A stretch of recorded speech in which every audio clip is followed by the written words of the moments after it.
Hi friends, welcome to சாப்பாடு நல்லா இருக்கு சேனல். எல்லாரும் எப்படி இருக்கீங்க? எல்லாரும் நல்லா இருப்போம். நம்ம சேனலில் என்ன சப்ஸ்கிரைப் பண்ணாதவங்க போய் சப்ஸ்கிரைப் பண்ணிட்டு வந்துடுங்க. அப்படியே பக்கத்தில் இருக்க பெல் ஐக்கானையும் கிளிக் பண்ணிக்கோங்க. அப்போ தான் சாப்பாடு நல்லா இருக்கு சேனல் போடுற எல்லா வீடியோஸும் உங்களுக்கு நோட்டிஃபிகேஷன் வரும். வாங்க வீடியோக்குள்ளே போகலாம். இன்றைக்கி சூப்பரான ஒரு ஸ்வீட் ரெசிபி, அதுவும் சம்பா கோதுமையை வச்சு ஒரு கேசரி பண்ணலாம். வாங்க வீடியோக்குள்ளே போகலாம். ஒரு பேன் எடுத்துக்கோங்க. அதில் 2 ஸ்பூன் நெய் விட்டு முந்திரி பருப்பை நல்லா ரோஸ்ட் பண்ணி எடுத்துக்கலாம்.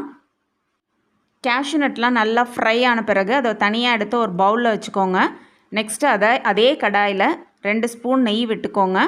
சம்பா கோதுமையை நல்லா வறுத்தெடுத்துக்கலாம் நெய்யில். அப்போ தான் கேசரியோட வாசனை ரொம்பவே சூப்பராக இருக்கும்.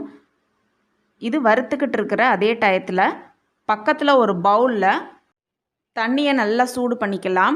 1 கப் சம்பா கோதுமைக்கு 3 கப் தண்ணி விட்டுக்கலாம். தண்ணி ஊற்றி நல்லா கொதிக்க வைங்க.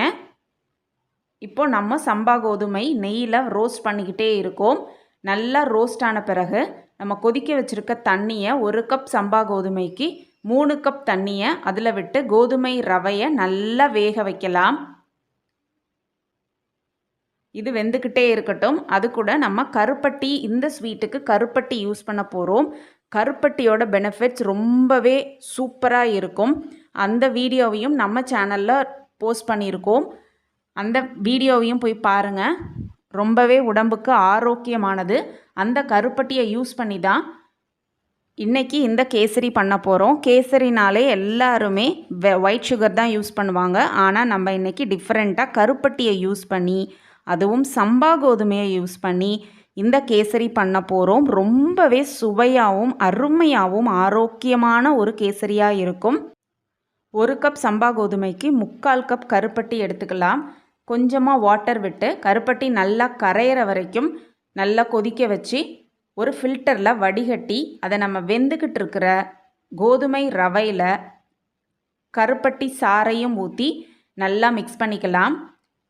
இப்போது நம்ம ட்ரை ரோஸ்ட் பண்ணி வச்சுருக்க முந்திரி பருப்பையும் அதில் போட்டு நல்லா மிக்ஸ் பண்ணிக்கலாம். இப்போது நம்மளோட சூப்பரான சுவையான ஹெல்த்தியான மிகவும் ஆரோக்கியமான சம்பா கோதுமை கேசரி தயார்.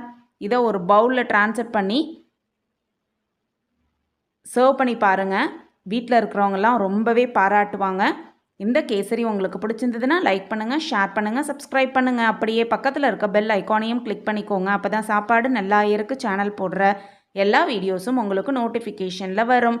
இன்னொரு அருமையான வீடியோவோடு நான் திரும்ப வரேன். பாய் பாய்.